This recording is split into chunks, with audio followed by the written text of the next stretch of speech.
bagaikan mati hidup kembali. Ungkapan yang sering kali kita dengar daripada bekas pesakit COVID-19 setelah mereka bertarung nyawa melawan wabak ini. Kesakitan yang dialami ketika dijangkiti ternyata sangat memilukan. Lebih-lebih lagi apabila kebanyakannya terpaksa menjalani rawatan intubasi, iaitu proses memasukkan tiub melalui mulut ke saluran udara untuk memberi sokongan pernafasan menggunakan alat bantuan ventilator. Bagi menjalani rawatan, pesakit juga perlu melalui prosedur untuk ditidurkan.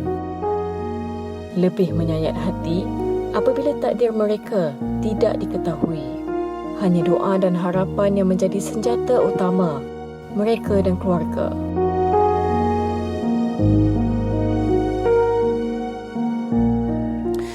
Itulah cabaran perjuangan mendepani satu jangkitan yang kita tidak boleh expect, tidak boleh jangka apakah implikasi terhadap kesihatan kita, dan kita betul-betul meraihkan bagi mereka semua yang pernah terjangkiti dan pulih dan kini bangkit semula dengan penceritaan yang sangat-sangat kuat. Betul. Seperti mana Fazli Zainal 29 hari berada di hospital, satu masa yang begitu cukup panjang sekali.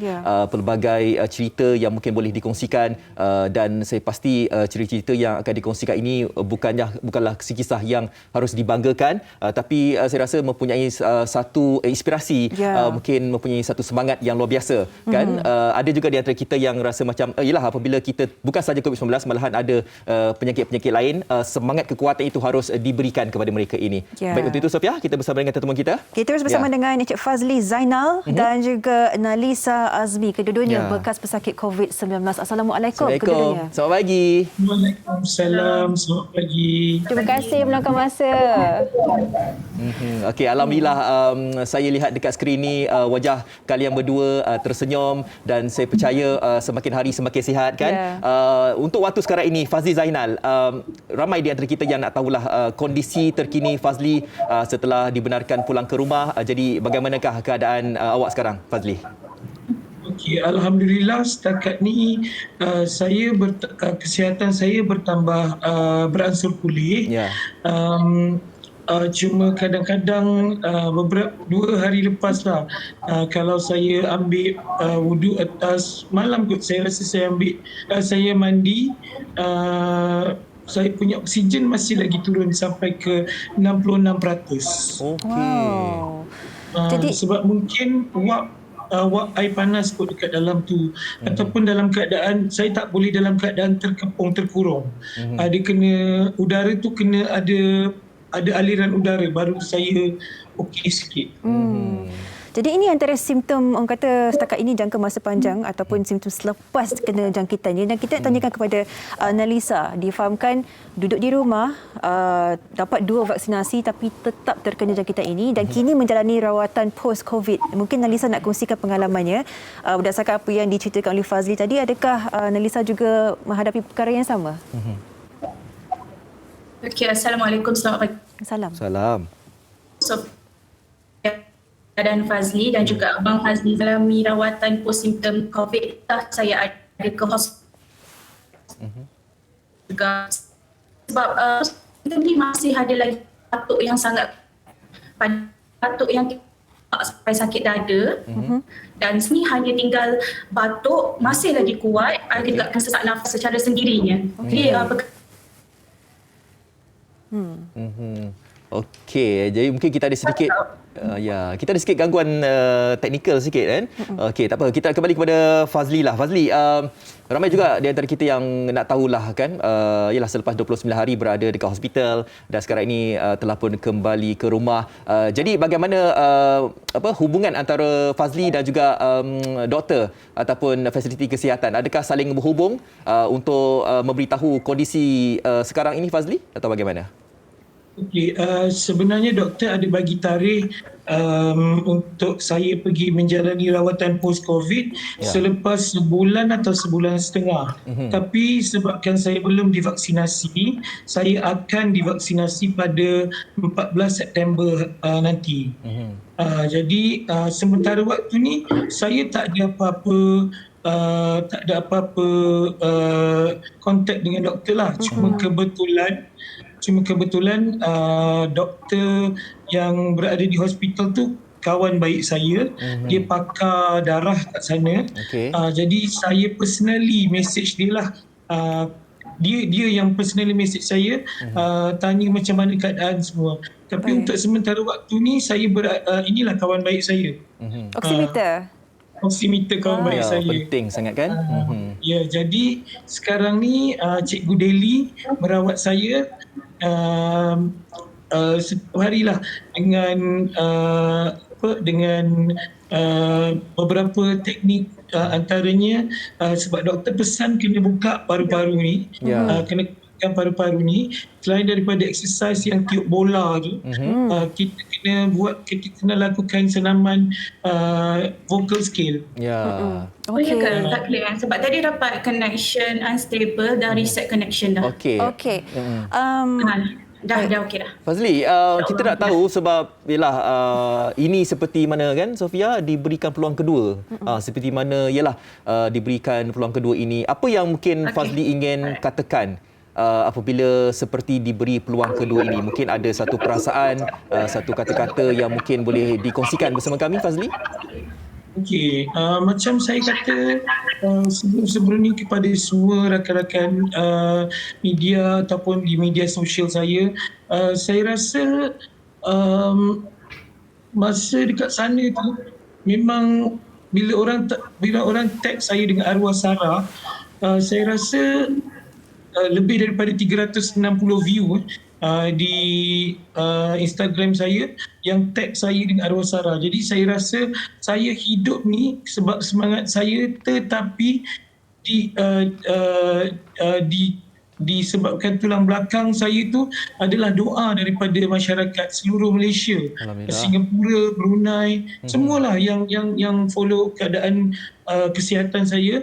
Mereka lah yang menyebabkan, saya rasalah doa-doa mereka itu diangkat, yang menyebabkan Allah bagi saya peluang kedua untuk terus hidup dan bertaubat.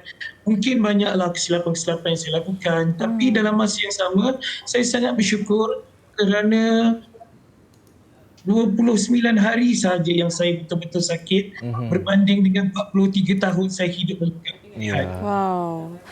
Ini memberikan satu kesedaran yang saya kira boleh membuka mata ramai ya. Dan saya rasa juga bagi Nalisa, saya rasa kita sebagai rakyat manusia biasa, kita takkan menyangka, kadang kita fikir mungkin COVID-19 ini takkan kena kita kalau kita duduk di rumah, bekerja di rumah. Bila terkena Nalisa, suami juga terjangkiti, apakah yang menjadi satu kekuatan yang apa yang diberitahu pada diri sendiri dan keluarga untuk terus kuat mengharungi hari-hari yang kita boleh katakan tak tentu? Okey, terima kasih soalan tu.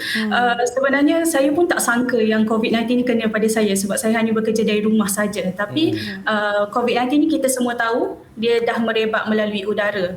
Jadi walau di mana kita berada, kita harus berhati-hatilah. Jadi pada saya sokongan tu kena ada kuatlah daripada keluarga, rakan-rakan, dan juga yang kita semua tahu COVID-19 ni tidak ada ubat lagi. Jadi setiap individu perlu ada ubat ataupun orang kata vitamin di rumah masing-masing lah. Sekurang-kurangnya Panadol, ubat batuk, oximeter, alat tekanan darah, semua kena ada kat rumah sebagai persediaan. Jadi pada yang masih belum ada, sebab mungkin rasa diri kebal, sebab saya pun dah 2 kali vaksin. Kalau nak kata rasa diri kebal tu, mungkin saya boleh rasa diri saya kebal, tapi sebenarnya tidak. Dan saya juga tidak mempunyai sejarah penyakit kritikal ataupun kata sejarah penyakit biasa pun saya tidak ada selama ni. Tetapi saya masih lagi dijangkiti. Jadi semua individu haruslah berhati-hatilah kat luar sana.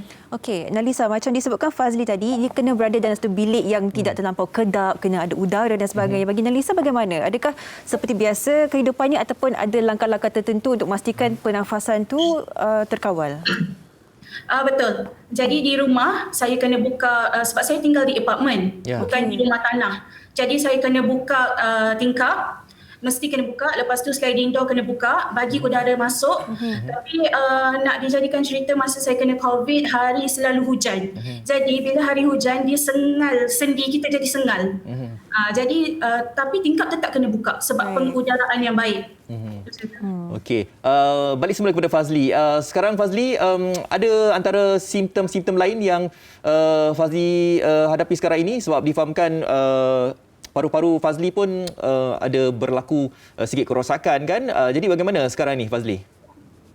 Sebenarnya bukan sedikit kerosakan. Ya. Tinggal sikit je yang tak rosak. Oh. 75% rosak. Okey. Ya Allah. Jadi 25% sahaja yang eloklah. Okey. Tapi saya yakin dengan kuasa Allah Ta'ala, insya-Allah semua orang tahu Allah Maha menyembuhkan. Ya. Kita yakin insya-Allah dengan usaha, doa dan tawakal, sebagai orang Islam, Ya. insya-Allah kita yakin yang Allah akan menyembuhkan.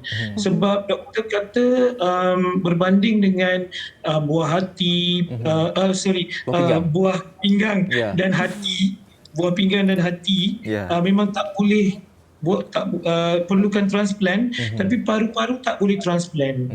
Wow.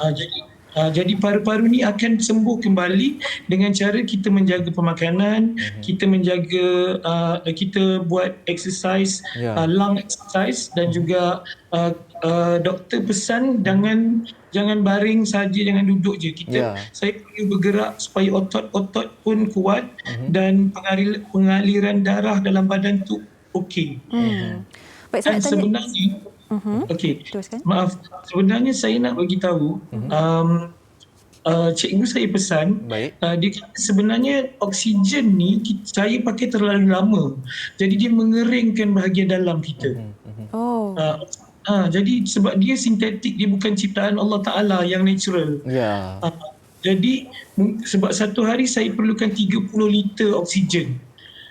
Bayangkan 15 liter tu saya pakai dua, satu nasal prong, satu lagi high flow mask, dua oksigen. Jadi kalau kali dua 30 liter kan. Ya, betul. Jadi itu yang menyebabkan bahagian dalam saya ni kering. Sampaikan hidung saya berdarah semua. Allah Jadi Allah. setiap hari saya korek dan buang darah tu supaya flow dia lagi cantik. Tapi sebenarnya saya tak tahu yang bahagian dalam saya ni yang menyebabkan dia kering dan menambahkan kerosakan. Okey. Mungkin COVID tu 50% lagi 25% sebab oksigen. Ya. Baik, dengan apa yang dikongsikan oleh Encik Fazli kan dan juga Nalisa, ada tak doktor menyatakan bahawa kena ramai sekarang ni yang boleh bergelar bekas pesakit COVID-19. Nah, adakah doktor pernah mengatakan bahawa boleh terjadi jangkitan itu disebabkan oleh kerosakan di paru-paru dan sebagainya? Adakah lebih prone lah, ya, mudah terkena selepas terkena jangkitan ini, jangkitan yang kedua, ataupun bagaimana? Ada tak doktor berkongsi? Ya. Mungkin Ya. Nalisa, silakan Nalisa. Okey, ada sebab saya ada pergi buat rawatan post symptom sebab saya masih lagi ada sesak nafas secara tiba-tiba, terutama masa tidur.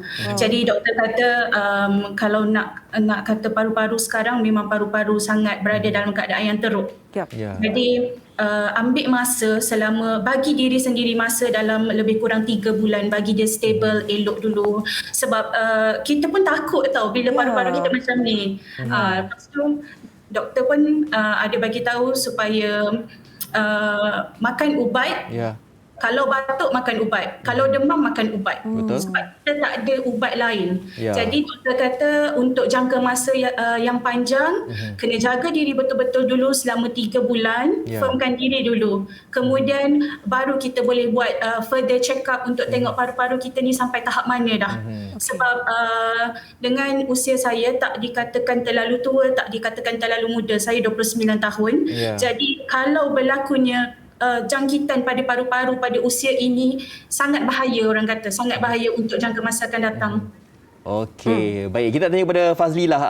Fazli, ada seminit ni Fazli. Mungkin Fazli boleh ambil kesempatan ini, mungkin nak ucapkan terima kasih kepada peminat, dan juga dalam masa yang sama juga Fazli ada mengeluarkan single terbaru walaupun berada di hospital. Silakan Fazli. Okey. Ya. Sebenarnya single tu dah buat setahun Okey. lepas dengan Wake the Baby Ajaib Baik. dan Ahmad Fitri Yahya dan akan dirilis pada 10 hari bulan September ni sebab dah setahun lebih. Jadi saya hadiahkan single saya Mantan Yang Terluka tu kepada semua yang telah mendoakan saya. Ya. Sebab saya yakin saya tak dapat balas jasa baik budi tuan-tuan puan-puan yang telah mendoakan sampai saya bernyawa kembali. Alhamdulillah.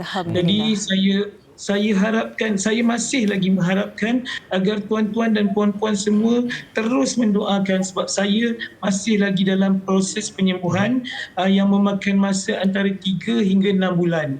Orang kata lebih kurang macam pantang bersalin lah. Cuma dia Baik. dia double. Terima kasih. Jadi, terima kasih semua. Terima Terima kasih. kasih Malaysia hari ini. Okey, Fazli nanti sama-sama kita MC sekali Fazli. Wow. Ya, macam dulu. Okey. Kita ucapkan terima kasih kepada Fazli Zainal dan Ya. juga Nalisa Azmi kerana sudi berkongsikan satu penceritaan yang boleh membuka mata lebih ramai lagi. Saya rasa early pengesanan awal tu sangat-sangat penting. Terima kasih kita ucapkan kedua-duanya. Terima kasih Fazli, terima kasih ya diucapkan juga kasih. kepada Nalisa. Terima kasih. Terima kasih. Stay safe. Assalamualaikum. Itu dia dua perkongsian yang mungkin kita boleh ambilkan iktibar kan. Saya rasa memang sangat-sangat bersyukurlah apabila diberikan nafas sekali lagi, diberikan peluang yang kedua dan kita harus mengambil kesempatan ini. Dan paling penting apa yang mereka berdua katakan tadi, memang tak ada ubat lagi COVID-19 ini. Ubat-ubat yang lain, ubat batuk dan sebagainya, demam dan juga oximeter begitu penting. Macam Fazli sendiri kan. Yep. Yalah, walaupun kita nampak dah sihat tapi oximeter tu memang tak pernah lekang dekat jarinya. Okay, kalau kita sebatuk tidak sihat, jangan buang masa. Kita terus cakap dengan doktor ataupun lakukan kit saringan sendiri untuk keselamatan semua. Baik, kita akan berehat seketika. Sekembalinya banyak lagi pengisian. Betul? Okey. Teruskan bersama kami hidupkan pagi anda di Malaysia hari ini.